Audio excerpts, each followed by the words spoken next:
Ford launched the new EcoSport last year.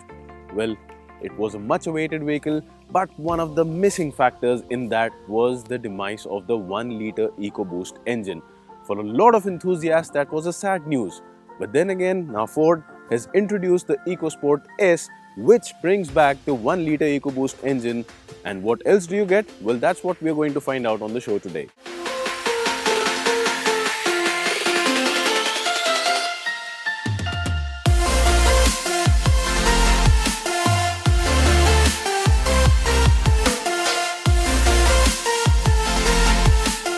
While the highlight of this car is the 1-liter EcoBoost engine, well, there are changes that Ford have made to the exterior design as well as the interiors. Now, starting off with the design, well, you can see there's this grille that has been blacked out and again the headlamps that have been smoked. So what this does is it gives the EcoSport a lot of aggressive character. Moving towards the side, again, the new wheels, again blacked out. Overall, it helps building up the character, the performance-oriented nature of this car that goes along well with the 1-liter EcoBoost engine. So if you talk about the overall design, well, there aren't many changes in terms of the sheet metal. So nothing has really changed in terms of the panels or everything.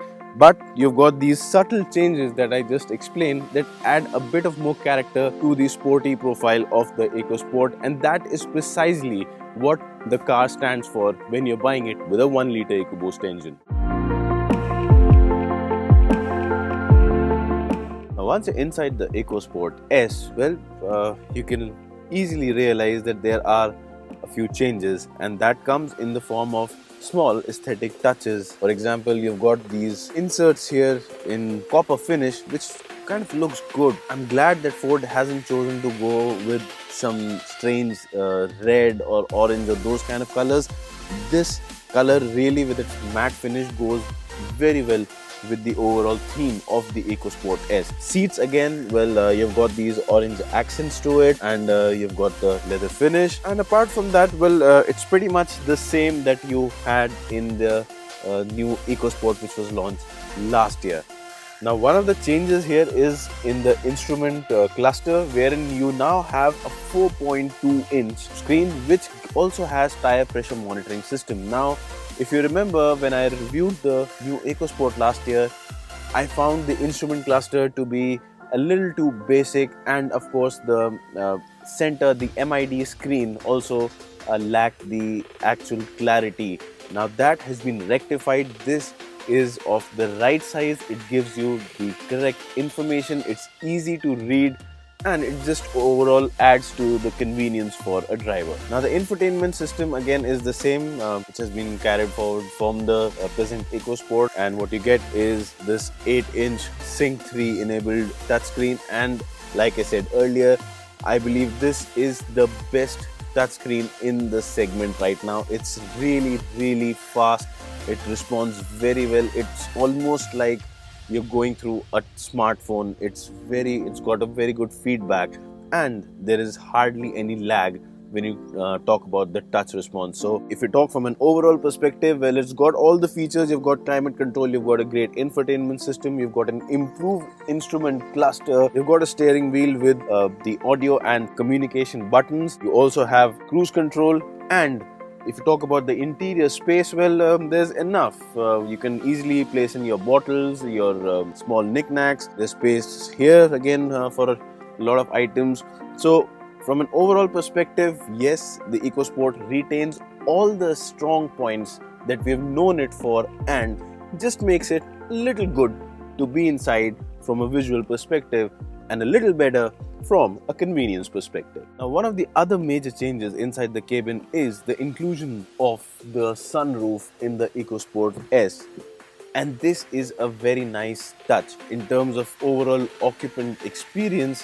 What it does is it just livens up the overall cabin experience, especially at night or when it's raining and you watch the droplets just fly by. So yes, with the improved aesthetic value of the cabin and the inclusion of a sunroof, the EcoSport gives you a cabin which is a much nicer place to be in. Now, beyond the changes that I just mentioned, well, the EcoSport inside, the interior remains exactly the same as the normal EcoSport, and that's the reason why we are not going to go into the deeper parts like the rear leg room and the seat comfort, because that is precisely the same. Nothing much has changed.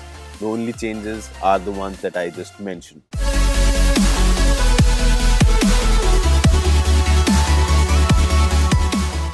Let's talk about the party piece in the EcoSport S, and that's the 1-liter EcoBoost engine.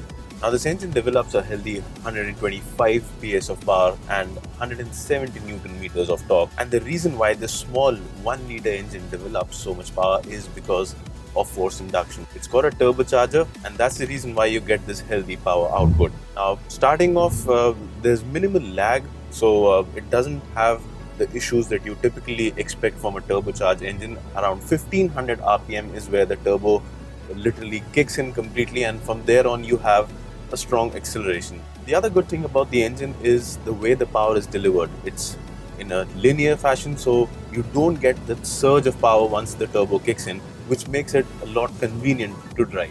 You can buy the EcoSport S with either the EcoBoost engine or the tried and tested 1.5-liter diesel engine.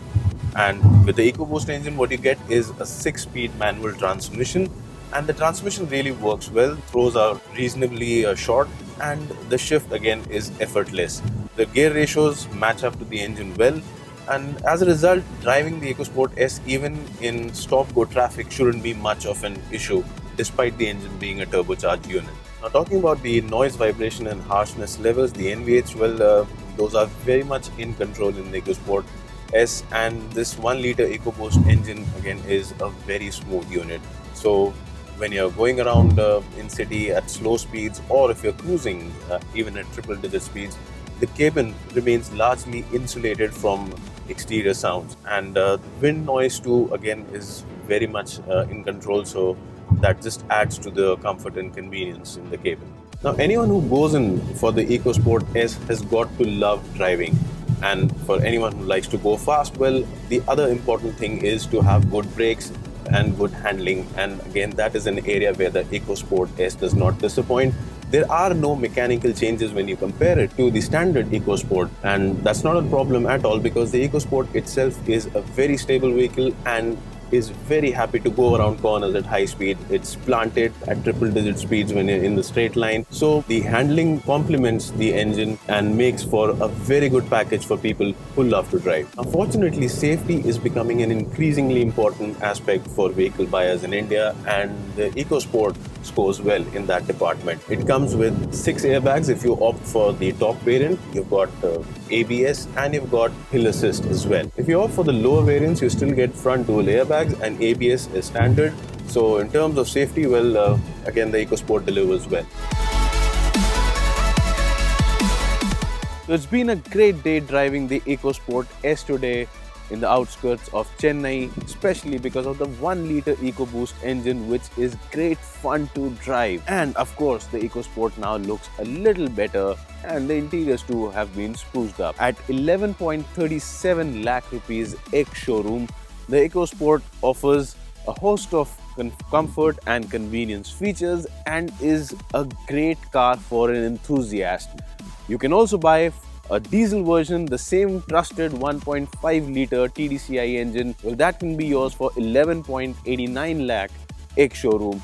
But the highlight is the 1-liter EcoBoost engine, and if you are someone who loves driving, well, there's really no match for this. So what the EcoSport S really does is it has strengthened the petrol portfolio for Ford in the EcoSport lineup.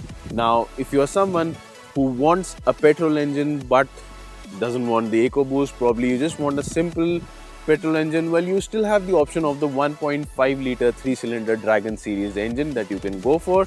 You have a diesel engine, and if you're someone who just loves driving and you love the sound of the engine, because this motor makes a really nice sound, well, then you now have this. If you like this video, please hit that subscribe button and share it as well.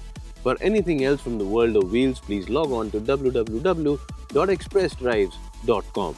Till the next time we meet again, please obey all traffic rules, wear a seatbelt when driving a car, and a helmet when riding a two-wheeler.